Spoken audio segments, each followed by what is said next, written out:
Back to I spicy delights. എല്ലാവരും ഇപ്പോൾ ഓണം മൂഡിലല്ലേ? അപ്പോൾ നമുക്ക് ഇന്നൊരു വറുത്തരച്ച സാമ്പാറായാലോ? വീഡിയോയിലേക്ക് പോകാം.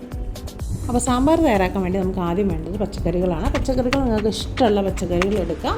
ഇത് ക്ലീൻ ചെയ്തതിന് ശേഷം ഇങ്ങനെ കട്ട് ചെയ്യാം. നിങ്ങളുടെ ഇഷ്ടത്തിനനുസരിച്ച് വലുതായിട്ടും ചെറുതായിട്ടൊക്കെ കട്ട് ചെയ്യാം. പിന്നെ ഞാൻ സാമ്പാറിൻ്റെ റെസിപ്പി വറുത്തരയ്ക്കാത്ത നമ്മുടെ സാധാ സാമ്പാറിൻ്റെ റെസിപ്പി ഓൾറെഡി ഞാനിതിൽ അപ്ലോഡ് ചെയ്തിട്ടുണ്ട് ഈ ചാനലിൽ. അപ്പോൾ വേണ്ടവർക്ക് ഞാൻ ഡിസ്ക്രിപ്ഷനിൽ ലിങ്ക് കൊടുക്കാം. അതേപോലെ കമൻറ്റ് സെക്ഷനിൽ പിൻ ചെയ്ത് വെക്കാം കേട്ടോ.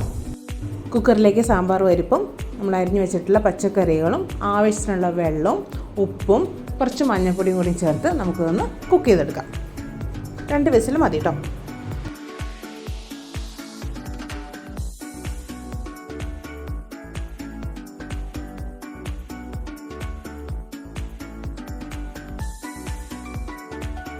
പച്ചക്കറി കുക്കാട്ടെ. ആ സമയം കൊണ്ട് നമുക്ക് കുറച്ച് ചെറിയ ഉള്ളിയും വെണ്ടയ്ക്കയും ഒന്നൊന്ന് അരിഞ്ഞു വയ്ക്കാം.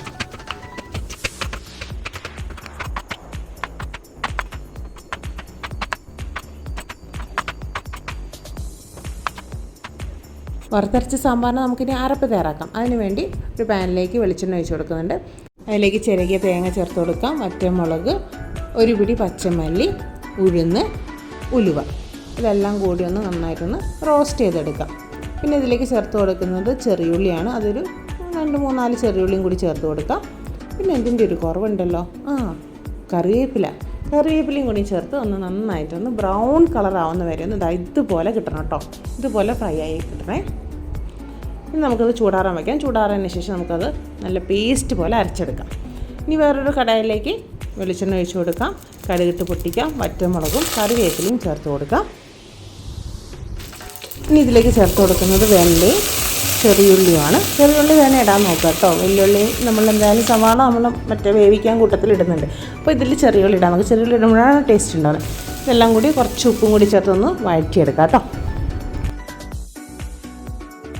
എല്ലാം ഒന്ന് വഴണ്ട് വന്നിട്ട് ഇനി ഇതിലേക്ക് കാശ്മീരി മുളക് പൊടിയാണ് ചേർത്ത് കൊടുത്തിട്ടുള്ളത്. അത് 1 ടേബിൾ സ്പൂൺ. കുറച്ച് മഞ്ഞൾപ്പൊടിയും പിന്നെ നമ്മുടെ സാമ്പാർ പൊടി, മെയിൻ സാമ്പാർ അവിടെ എടുത്തിരിക്കുന്ന ഈസ്റ്റേൺ സാമ്പാർ പൊടിയാണ് കേട്ടോ. ഏത് സാമ്പാർ പൊടി നിങ്ങൾക്ക് യൂസ് ചെയ്യാം. പിന്നെ കുറച്ച് കായത്തിൻ്റെ പൊടിയും കൂടി ചേർത്ത് നന്നായിട്ട് പച്ചമണം മാറുന്ന വരെ ഒന്ന് വഴറ്റിയെടുക്കാം. പൊടികളുടെ എല്ലാം പച്ചമണം മാറിയിട്ടുണ്ട്. ഇനി ഇതിലേക്ക് നമ്മുടെ പുളിവെള്ളം ചേർത്ത് കൊടുക്കുന്നുണ്ട് കേട്ടോ. അതും കൂടി ചേർത്ത് നന്നായിട്ടൊന്ന് മിക്സ് ചെയ്യാം. ഈ സമയത്ത് കുറച്ച് പഞ്ചസാര ചേർത്ത് കൊടുക്കുന്നുണ്ട്, 1 നുള്ളി. അത് ഓപ്ഷനിലാണ്, നിങ്ങൾക്ക് വേണ്ടെങ്കിൽ സ്കിപ്പ് ചെയ്യാം. വേവിച്ച് വെച്ചിട്ടുള്ള പച്ചക്കറികളും കൂടി ചേർത്ത് ഇതിലേക്ക് ഒന്ന് മിക്സ് ചെയ്തെടുക്കാം. ഇതൊന്ന് തിളയ്ക്കട്ടെ. ഈ സമയത്ത് നമ്മൾ ഓൾറെഡി ഒരു അരപ്പ് തയ്യാറാക്കാൻ വേണ്ടിയിട്ട് തേങ്ങയൊക്കെ വറുത്ത് വെച്ചിട്ടില്ലേ, അതൊന്ന് അരച്ചെടുത്തിട്ട് വരാം.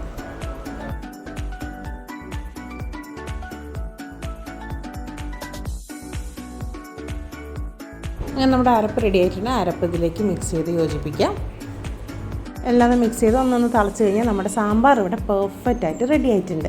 ഞാൻ സാമ്പാർ കുറച്ച് കുറുക്കിയാണ് ഉണ്ടാക്കിയിട്ടുള്ളത്. കാരണം ഞാനതിൽ ഒരുപാട് വെള്ളം ചേർക്കുന്നില്ല. നിങ്ങൾക്ക് വേണമെങ്കിൽ വെള്ളം പോലെ സാമ്പാർ വേണമെങ്കിൽ കുറച്ചും കൂടി വെള്ളം ചേർത്താൽ മതി.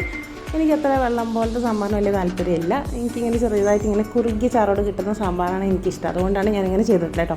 അപ്പോൾ ഇത്രയേ ഉള്ളൂ ഈ ഒരു റെസിപ്പി. അപ്പോൾ എല്ലാവരും ഈ വറുത്തരച്ച സാമ്പാർ ട്രൈ ചെയ്ത് നോക്കിയതിന് ശേഷം നിങ്ങളുടെ ഫീഡ്ബാക്ക് കമൻസിലൂടെ ഒന്ന് അറിയിക്കണം കേട്ടോ. വീഡിയോ ഇഷ്ടമായ ലൈക്കും ഷെയറും അതേപോലെ കമൻറ്റും തരുമല്ലോ അല്ലേ? അപ്പോൾ ചാനൽ ആദ്യമായി കാണുന്നവരാണെങ്കിൽ ഇതുപോലത്തെ ഈസി റെസിപ്പികൾ കിട്ടാൻ വേണ്ടി എൻ്റെ ചാനൽ സബ്സ്ക്രൈബ് ചെയ്ത് വെച്ചോളൂ. കൂടെ ബെൽ ബട്ടൺ കൂടി എനേബിൾ ചെയ്ത് വെച്ചാൽ ഞാനിടുന്ന വീഡിയോസിൻ്റെ നോട്ടിഫിക്കേഷൻ നിങ്ങൾക്ക് അപ്പോൾ കിട്ടുന്നതായിരിക്കും. അപ്പോൾ അടുത്തൊരു വീഡിയോയിൽ പുതിയൊരു ഓണർ റെസിപ്പിയുമായി നമുക്ക് വീണ്ടും കാണാം. അതുവരെ ടാറ്റാ.